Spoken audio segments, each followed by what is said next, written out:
few hours later my phone rang. Her name flashed on the screen. I answered, half distracted, expecting something simple, the question about supplies, or where to put the linens. But her voice wasn't calm. It was shaking.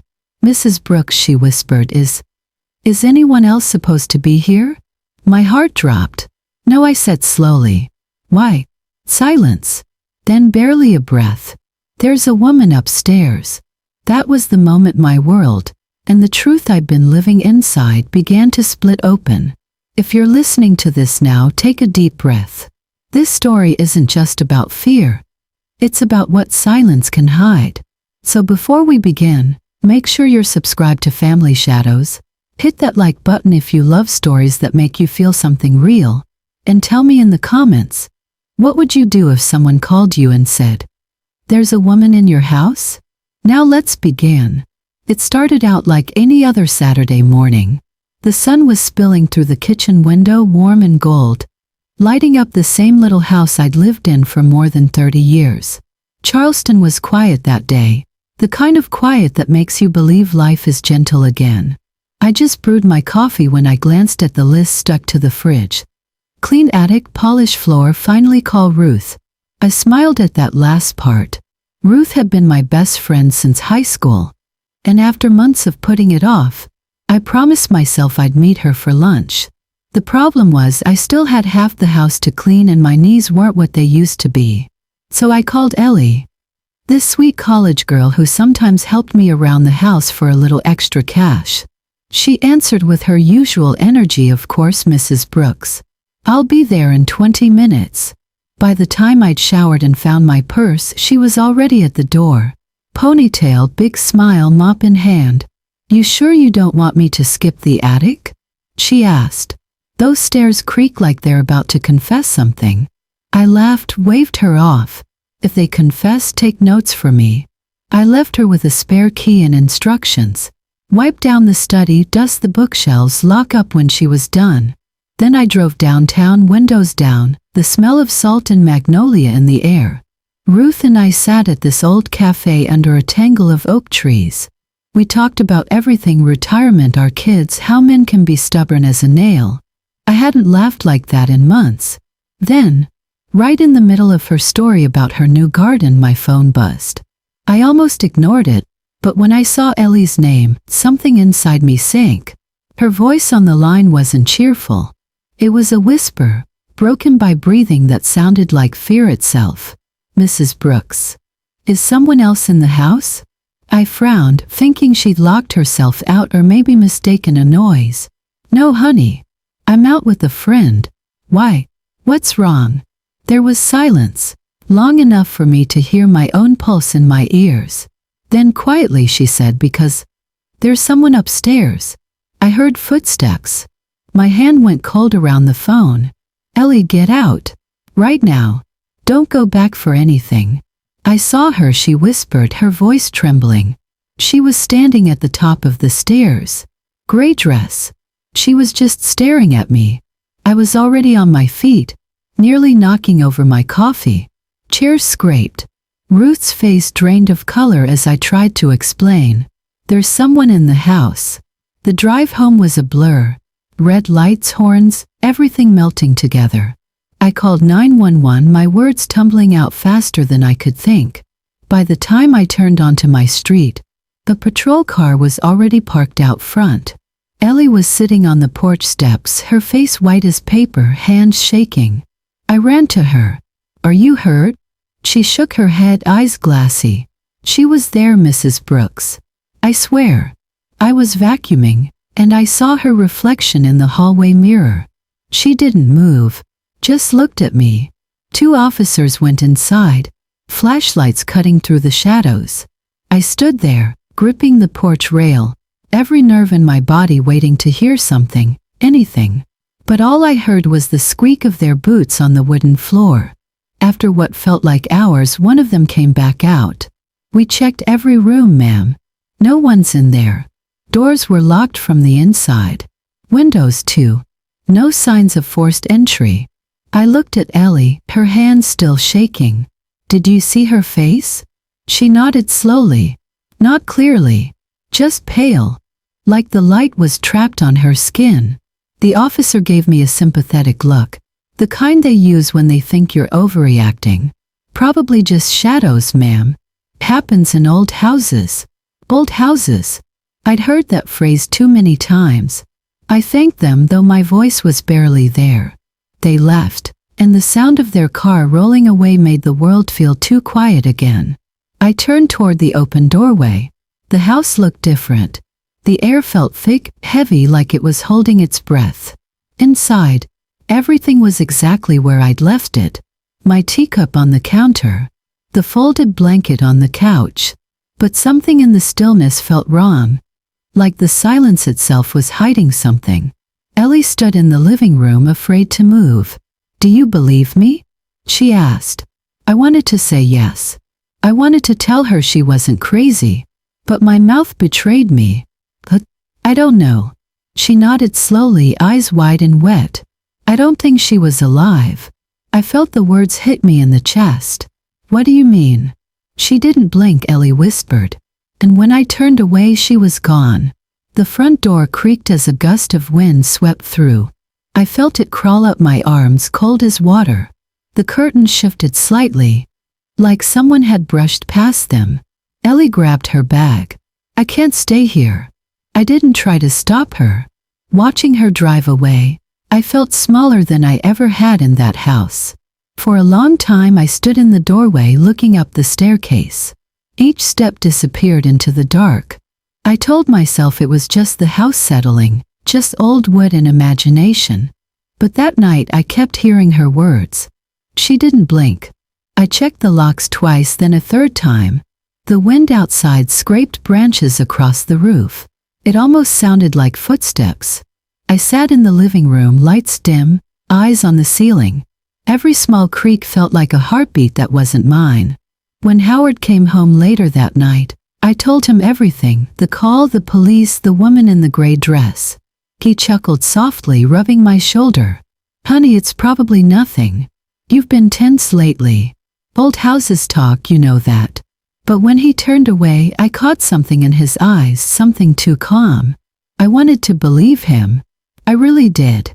But as I glanced up the stairs one more time, I could swear the air moved again, like someone had just walked by. I whispered to myself, no one was found. Then, after a pause that seemed to stretch into forever, I added quietly, "But the air of that house was no longer mine." I made tea, trying to drown the unease with something ordinary. But as the kettle whistled, the floorboard creaked upstairs, slow, deliberate, like someone testing each step. I froze. The sound stopped the moment I looked up. "Howard," called out. No answer. He appeared a minute later, still holding his pen. "You're jumpy tonight," he said, half amused. "I told you this house talks." Then he went back to his office, locked the door, and I heard the click echo down the hallway. He never used to lock that door. That became his new routine: locked door, long nights, silence when I asked what he was writing. He'd say things like, "Inspiration doesn't like interruptions," or "You wouldn't understand my process." The same man who used to read me every chapter now guarded his pages like secrets. The noises didn't stop. Some nights it was faint humming from upstairs, like someone singing under their breath. Other times the faint sound of drawers opening, closing, opening again. When I told Howard, he chuckled. "You've been watching too many thrillers, Lydia. Maybe lay off those crime shows." His tone was soft, but it carried that edge, like he was patting my shoulder while twisting the knife. I laughed it off in front of him, but inside something small began to break. Because he wasn't just doubting what I heard. He was making me doubt myself. Maybe that's how gaslighting really works. Not loud or cruel. Just steady erosion until you don't trust your own ears. One morning I walked past his office and saw him jump. He shoved papers into a drawer so fast it startled me. "Howard," I said, forcing a smile, "you've been working yourself to death lately." He smiled back, but it didn't reach his eyes. Genius doesn't rest. Then before I could respond, he turned the key again. Click. Later that night I woke to the sound of footsteps again. I thought it was him, maybe pacing. But when I peeked into the hallway, the light from his office was off. The sound was coming from upstairs. I waited for him to say something, to move, but he didn't. He just lay there beside me, eyes closed, breathing steady. The footsteps continued, one slow drag at a time. I whispered, "Howard, do you hear that?" He didn't move. Maybe he was pretending to sleep. Maybe he was waiting for me to stop asking questions. In the morning, I told him again. His jaw tightened. "You have to stop letting this house get in your head." He poured his coffee, calm as always, but I caught the flicker of annoyance, almost fear, before he looked away. Days turned into weeks. The whispers in the house grew bolder, like they knew I was listening. The attic door rattled once in the middle of dinner. Howard didn't even look up. I did. And in that split second I saw something in his face. A flicker of recognition, like he knew exactly what I was hearing. That night when he said, "There's no one up there," I believed him less than ever. Because as he spoke, I heard it again. One soft, deliberate step above us. The ceiling creaked and his eyes, just for a moment, turned cold. After I retired, time stopped moving the way it used to. The days felt too long, like they were stretching out just to see how far I'd go before breaking. I'd wake up with sunlight already slipping through the curtains, but somehow it still felt like dusk inside me. The house was quiet, too quiet, and quiet has a strange way of turning on you when you live in it long enough. Howard said retirement would be good for me. He was wrong. He still had his writing, his deadlines, his locked office. I had silence. And silence, well, it isn't as peaceful as people think. It's heavy. It sits with you. It listens. The first night it happened, I was reading on the couch when I heard it, the soft groan of wood shifting above me. First I smiled. Old house, I told myself. That's what old houses do. But the sound didn't stop. It was slow, rhythmic. Step. Pause. Step. The kind of sound that has weight behind it. I waited, holding my breath, until it stopped right over my head. Then nothing.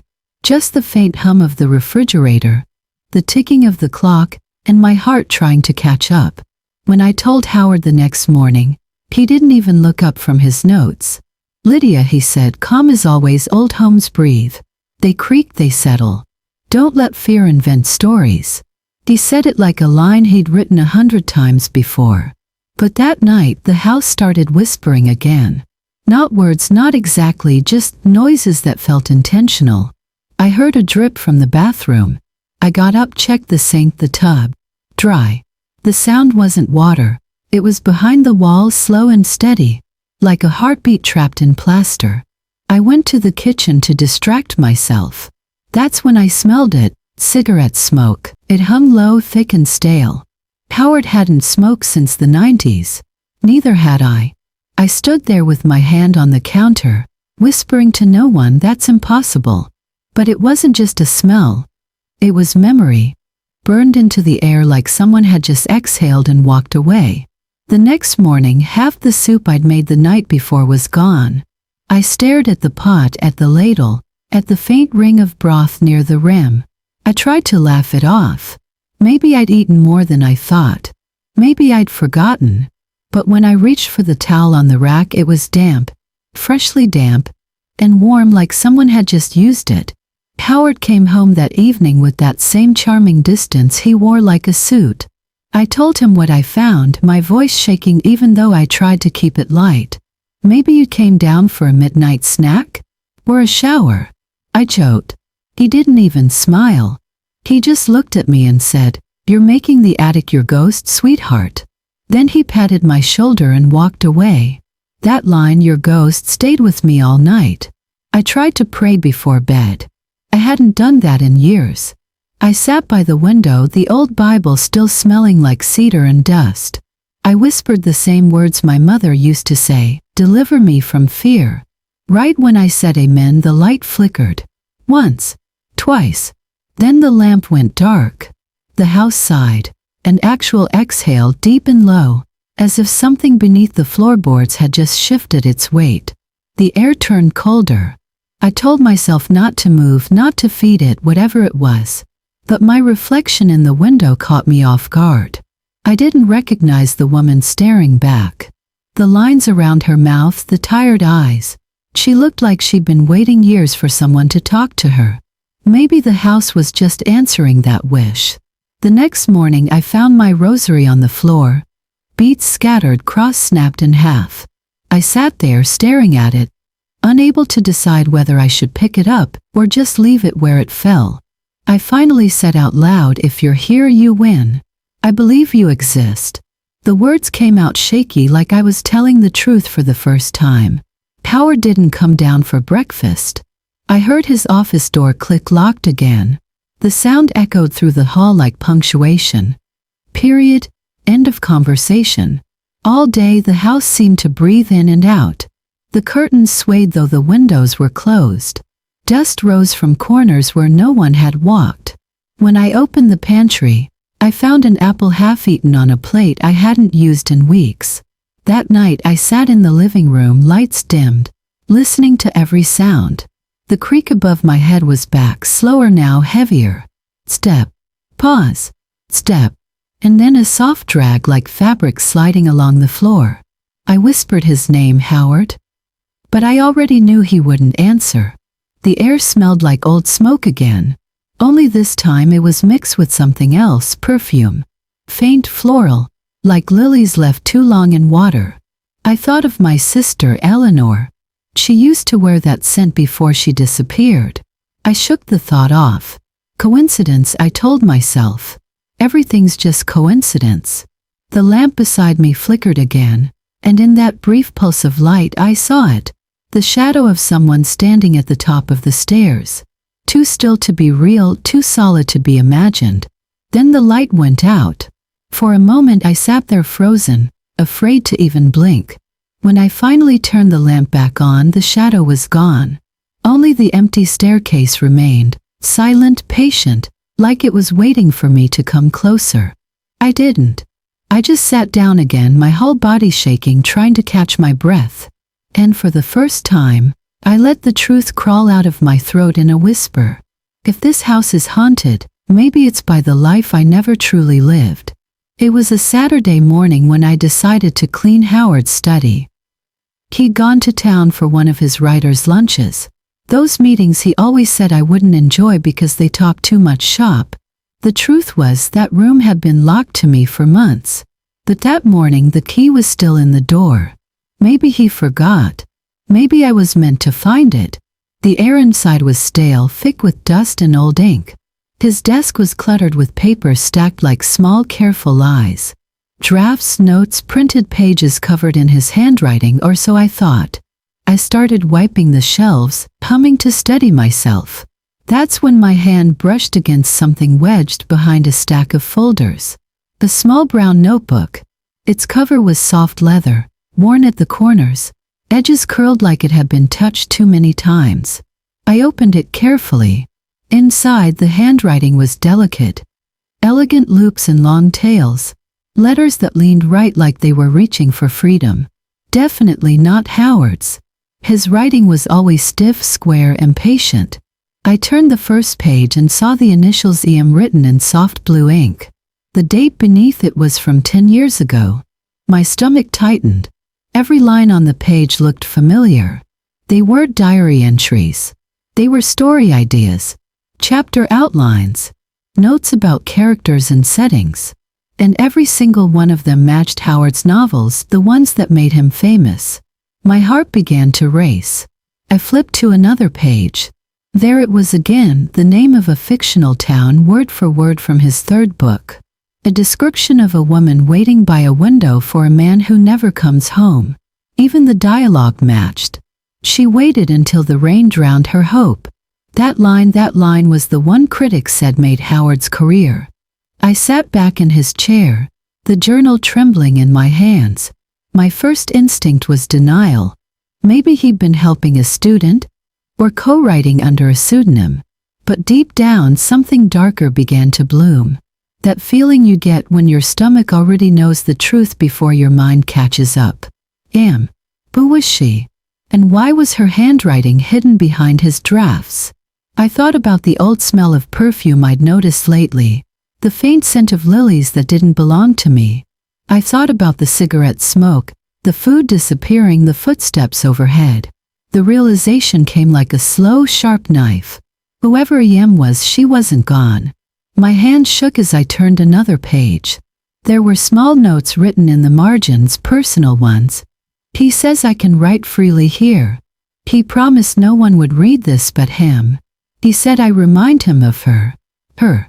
I stared at that line until my vision blurred. He said I remind him of her. Of me? Or someone else entirely? I heard Howard's voice in my head, those soft practice reassurances he'd used so many times before. It's for your own good, Lydia. I just want to protect you. I laughed out loud, bitter and hollow. Protect me? From what? From the truth? I whispered to the empty room. He said it was to protect me from worry. But protection built on lies is just another prison. The sound of my own voice startled me. It felt foreign, like someone else had spoken through me. I stood, clutching the journal to my chest, heart pounding so loud it drowned out everything else, until I heard it again. Tap, tap, tap. From above. I froze, eyes fixed on the ceiling. 3 slow knocks spaced apart. The same rhythm I'd heard every night for weeks. My breath caught in my throat. Whoever was up there. They wanted me to know they were listening. For a moment I almost called Howard.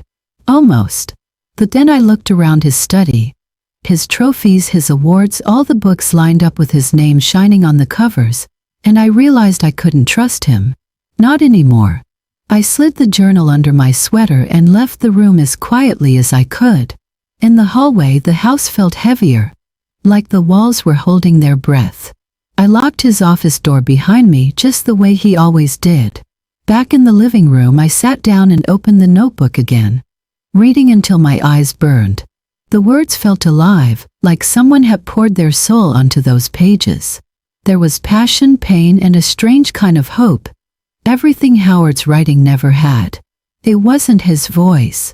It was hers. I closed it, pressed my hand to the cover, and whispered, "Who are you, Em?" But the only answer was the soft creak of the ceiling above me, steady and patient. That night, when Howard came home, I smiled like nothing had changed. I made dinner. I laughed at his stories. I listened to him talk about his next novel. But the whole time, I could feel the journal burning like a heartbeat against my chest, hidden in the drawer beside my chair. Later, when he went upstairs, I turned off the lights and listened again. The tapping started. Slow. Intentional. Almost human. I looked up, my hand still resting on the place where the notebook was hidden. And I thought, not with fear this time, but with certainty.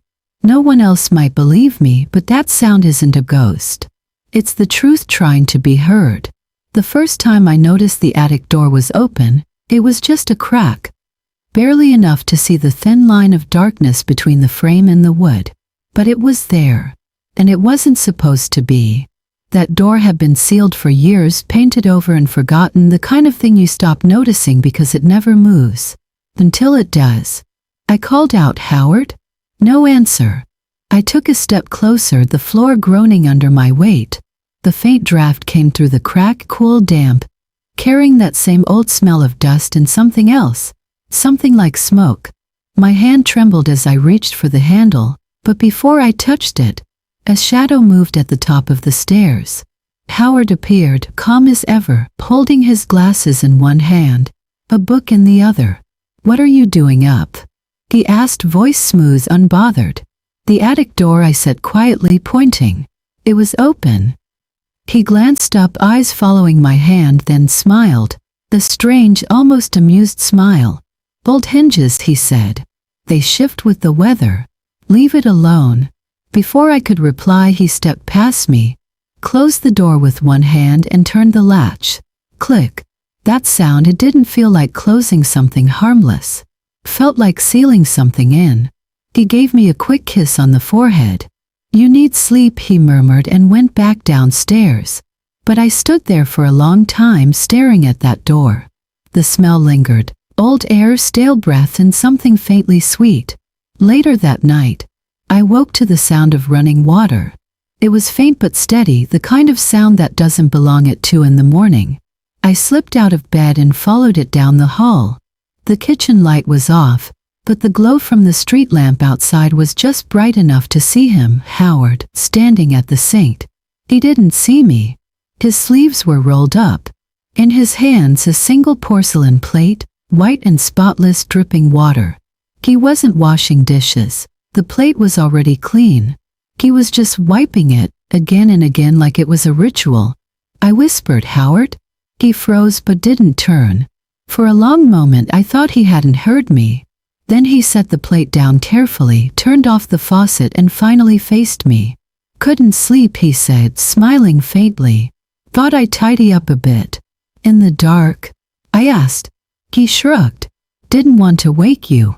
His tone was light, casual, but his eyes didn't match his voice. They were distant, like he was already somewhere else.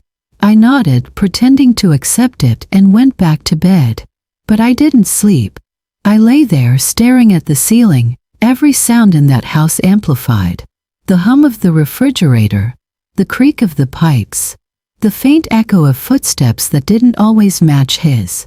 The next morning when I went downstairs, the kitchen smelled faintly of bleach. The plate he'd been washing was gone. Everything on the counter looked too perfect, wiped down, aligned, as if nothing human had ever happened there. I decided to clean the living room to distract myself. When I pulled the throw blanket off the armchair, something gray caught my eye, a dress. It was draped over the back of the chair, soft, worn, and unmistakably feminine. A simple gray dress, like something from another decade. I froze. Ellie's words came rushing back to me from that day.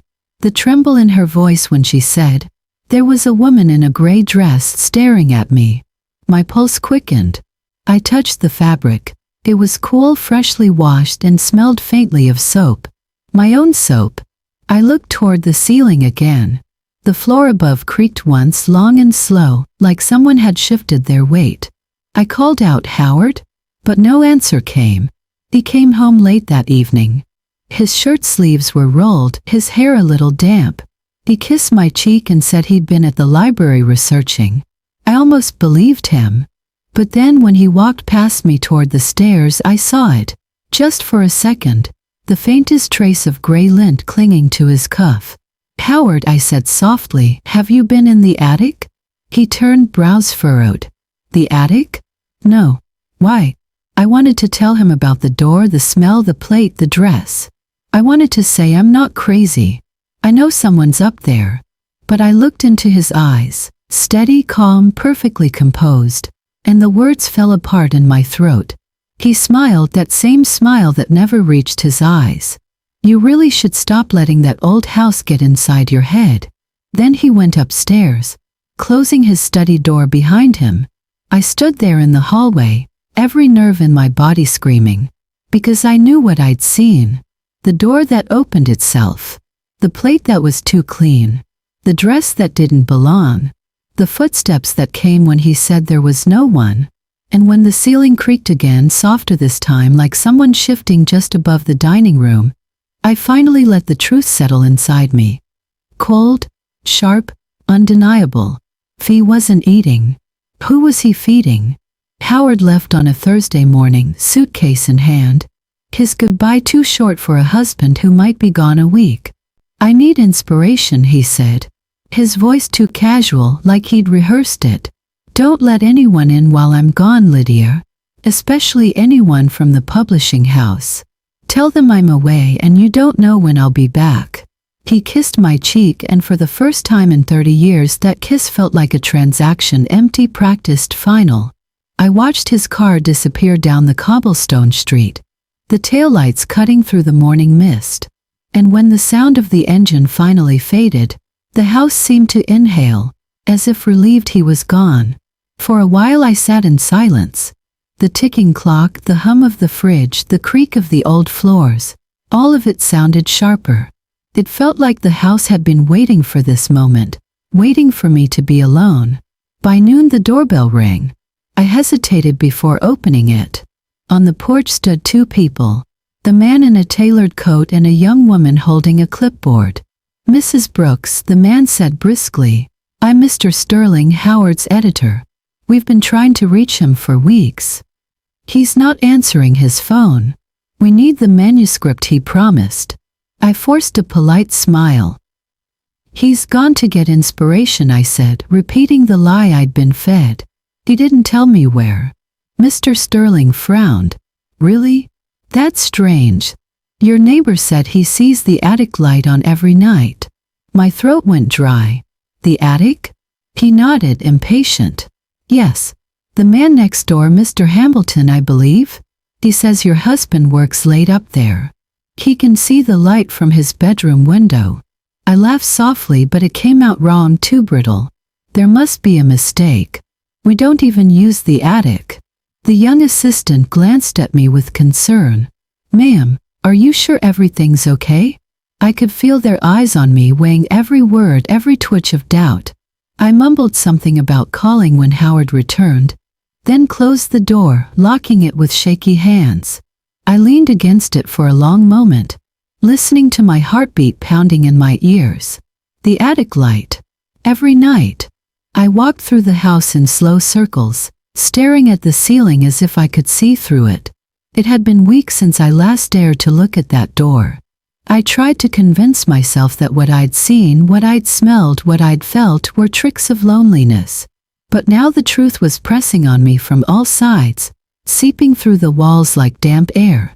By late afternoon I couldn't sit still anymore. The sun began to dip, pouring gold through the curtains, but the house stayed dim, like it was refusing to let the light in. I poured myself tea I didn't drink. I stood at the foot of the stairs for what felt like hours, staring at that ceiling hatch. The same one he'd locked, the same one that creaked at night. Outside, the wind picked up. The trees swayed against the window like restless shadows. I thought of Ellie's voice, still trembling from that phone call. "There's a woman upstairs." And I thought of the gray dress folded on the chair, the half-eaten food, the notebook signed EM, pieces all scattered, but together they made a picture I couldn't unsee. I whispered into the empty air, "No house is haunted by ghosts, only by secrets." The words came from somewhere deeper than fear, like an understanding that had finally settled into my bones. I found the old folding ladder in the shed, the same one Howard used when we hung the Christmas lights years ago. I dragged it inside, every clang against the tile floor echoing like a warning. At the base of the hallway I stopped.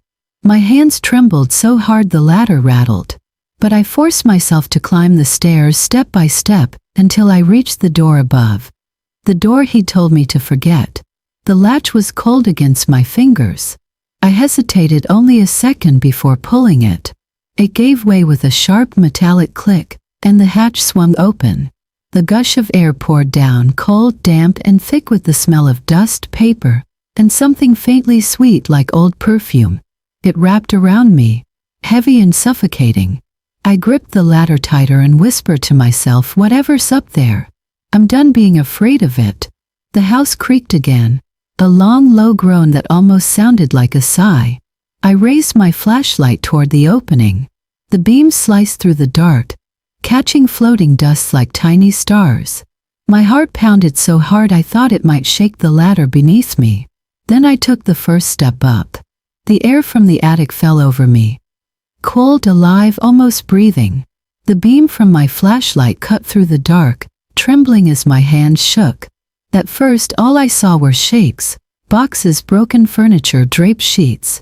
The air was thick, heavy with the smell of paper, dust, and something faintly human, like old perfume and sweat. I took another step up. The floorboards groaned beneath me. The kind of sound that makes you feel like the house itself is warning you to go back. Then I saw movement. Just the slightest one. A shadow shifting in the far corner. My heart stopped. I aimed the light toward it. There, hunched over a small wooden table, was a figure. A woman. Her hair long, tangled, streaked with gray. She wore a faded dress the color of ashes, The same kind Ellie had described in that terrified call. I whispered, barely breathing, "Hello?" The woman flinched. The pencil in her hand fell, clattering to the floor. Slowly she turned her head toward me. The light caught her face, and the world around me fell away. "Eleanor?" Her name escaped my mouth like a prayer I hadn't said in 28 years. She blinked as if the sound of it hurt. Then her lips trembled into a fragile, broken smile. "Lydia?" I dropped the flashlight. It rolled across the floor, the beam spinning wildly before landing against the wall.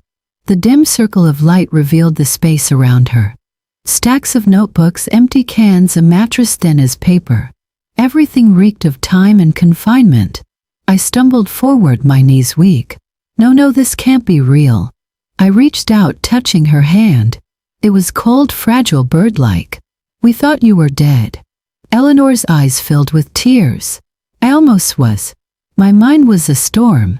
Questions collided so fast they lost meaning. "What are you doing here? How long?" Her voice cracked, quiet but steady, like it had practiced silence for too long. "Since the night I disappeared." She gestured weakly toward the papers scattered around her. "He said I could stay until it was safe, that the world wouldn't understand." "Gee?" I asked, even though I already knew. Eleanor's eyes lifted to the ceiling like she was praying. "Howard." The name hit me like a stone. My stomach turned. "Howard brought you here?" Her voice was calm, almost detached. "He found me that night, after everything fell apart. Said he'd protect me. Said I didn't need to face the world again. That I could write and he'd take care of everything else." She looked down at her trembling hands. "He told me silence was love. But silence became my cage." I sank to the floor beside her. The realization came slowly, painfully. Every novel he'd ever written, every story that made him a legend, they weren't his. They were hers.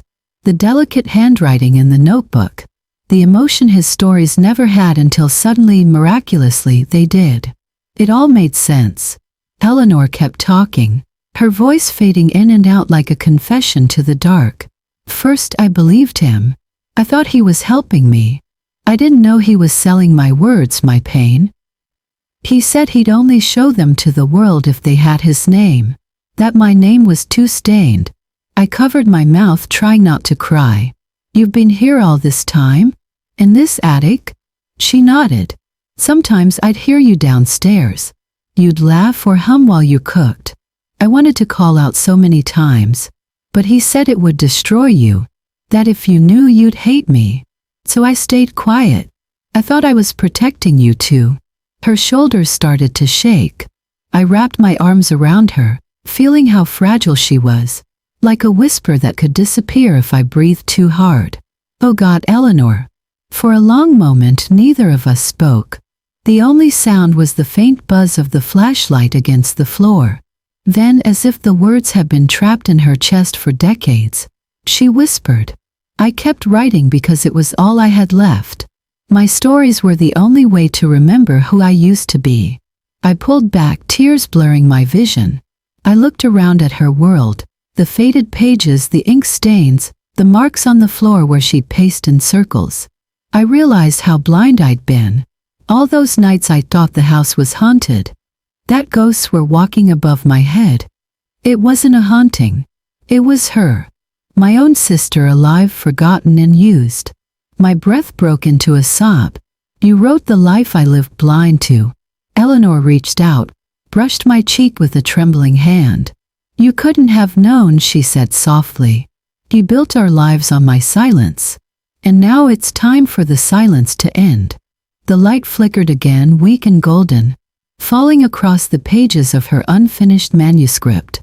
And in that moment, surrounded by dust, lies, and the weight of 28 stolen years, I realized the truth wasn't haunting me.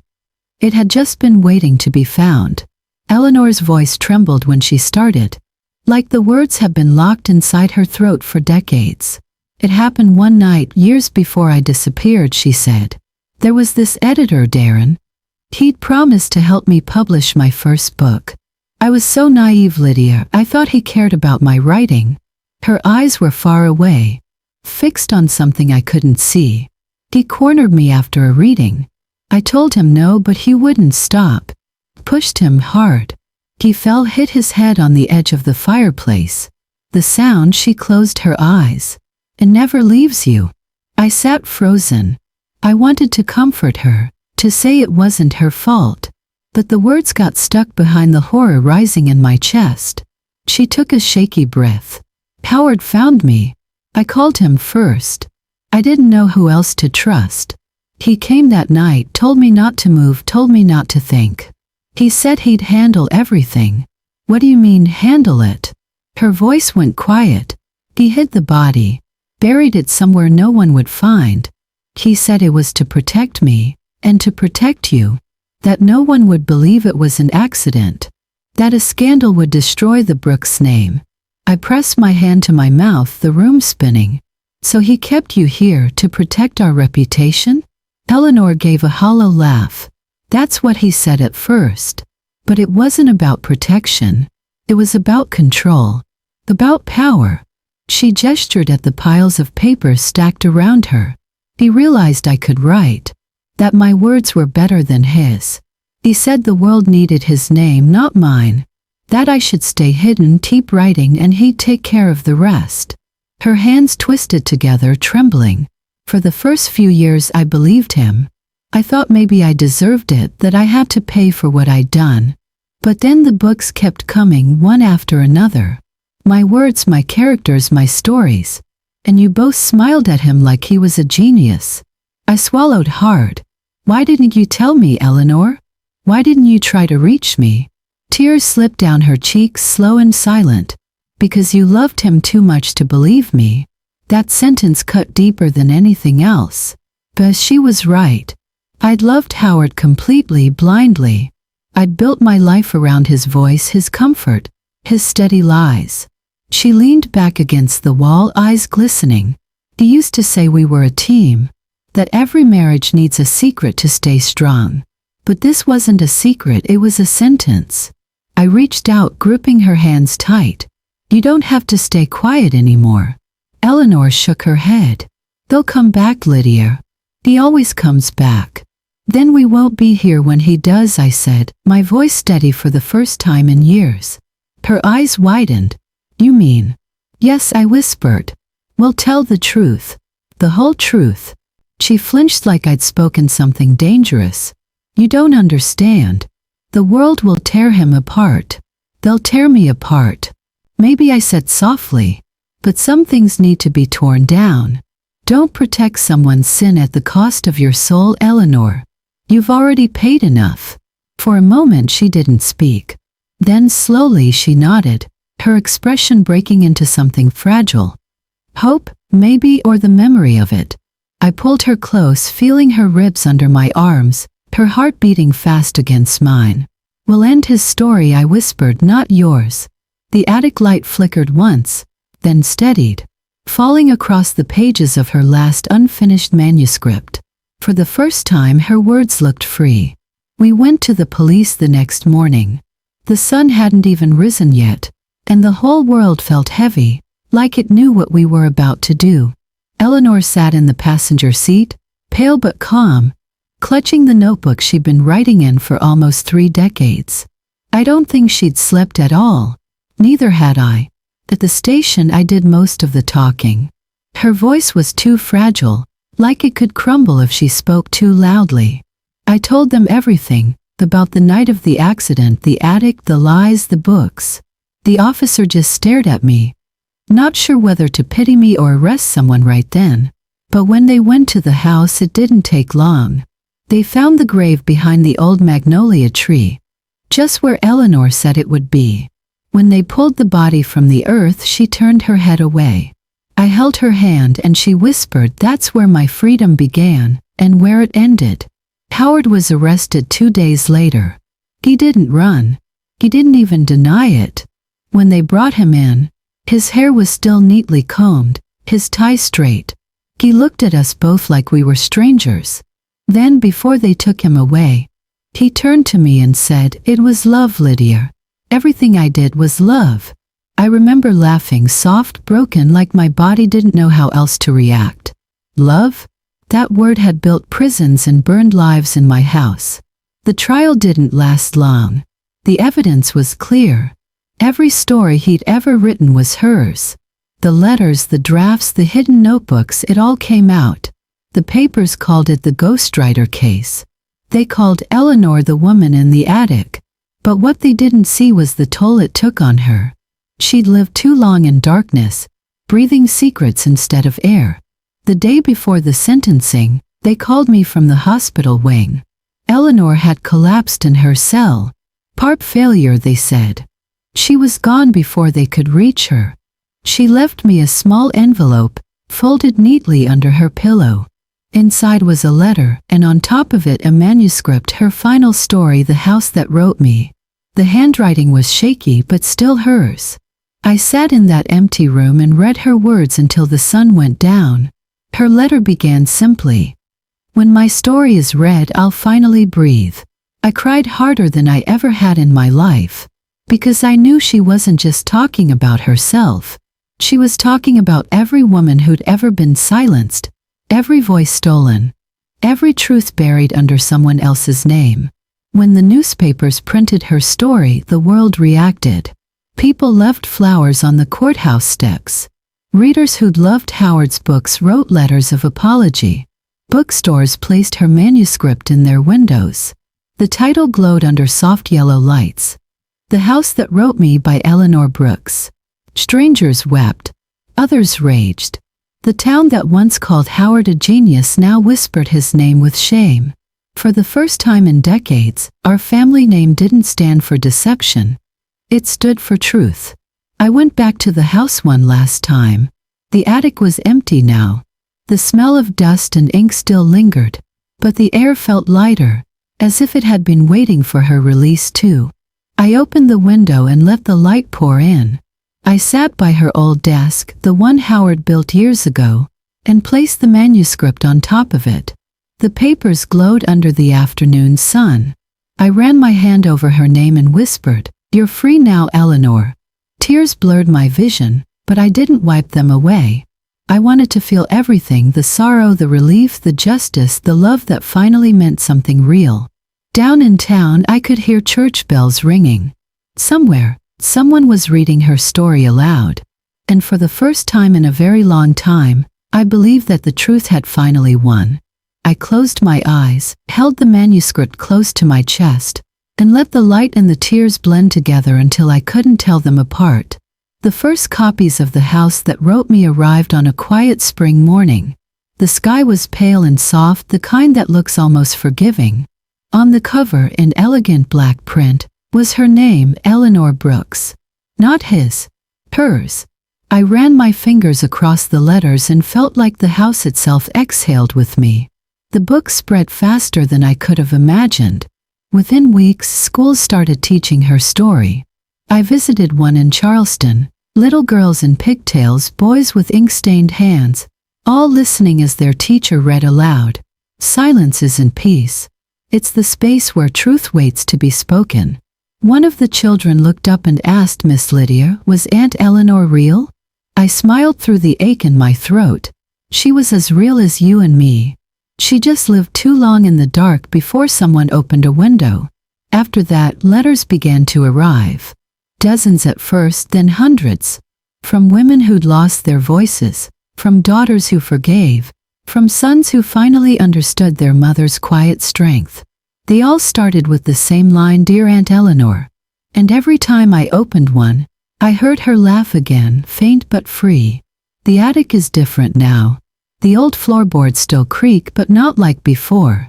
I turned it into a small reading room. Sunlight spilling through the window, the scent of paper and lavender in the air. People come by to read, to write, to remember. Sometimes I sit in the corner and listen to them whisper her words. It feels like she's still here, turning pages with them. I kept her desk, the one Howard built, right where it was. Her last notebook rests on top, open, unfinished, as if she just stepped out for a moment and will come back to finish the sentence. I never closed it. Some stories deserve to stay breathing. Now and then when the light hits the walls just right, I see dust floating like tiny stars, and I think of how far we've come. This house once hid so many lies, so much pain, but now it's filled with voices, laughter, forgiveness. Sometimes visitors ask me why I keep it open to the public, why I don't move on. And I tell them because truth grows in light, not silence. And no wall can keep love from being heard. Before they leave, I always ask them something.